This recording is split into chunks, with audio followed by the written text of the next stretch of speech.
A demoted DOJ official, Bruce Orr, is expected in the hot seat today over his links to Fusion GPS, one day after FBI Deputy Director Andrew McCabe was grilled for more than 7 hours about bias in the agency.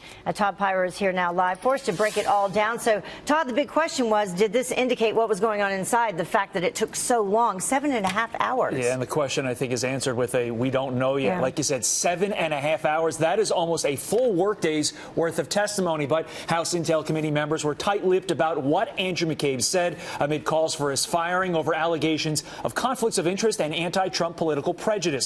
It's just the latest development in the controversy around text exchange between FBI officials Peter Strzok and Lisa Page, who worked on Robert Mueller's Russia probe, as well as links between DOJ officials, like you mentioned, Bruce Orr, and Fusion GPS, which created that anti-Trump dossier. Republicans on the committee were also expected to press McCabe on whether he should have recused himself from the Hillary Clinton email investigation. That's because McCabe's wife received money for her Virginia State Senate campaign from donors linked to Clinton.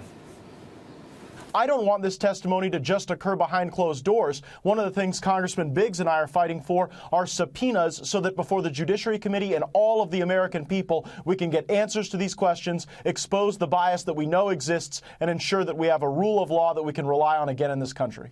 The American people need them to come in because the bias is so palpable. It's so real.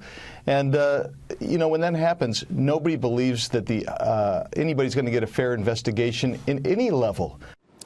Meantime, the House is preparing to hold a standalone vote to renew a controversial warrantless surveillance program that the intel community says is critical to stopping terror plots. This as Republican Senators Rand Paul and Mike Lee said they would vote against any government spending bill that includes authorization of that part of the FISA law. So a lot going on, as you might imagine, on Capitol Hill, even though we're just a few days away from Christmas. Yeah, we'll see if maybe any of the Christmas vacations or breaks are delayed. Do you want to bet on that? I'm thinking they're going to get everything done because people like to be with their families, exactly. even congressmen. Yeah. All right. Thank you so much, Todd. Appreciate it.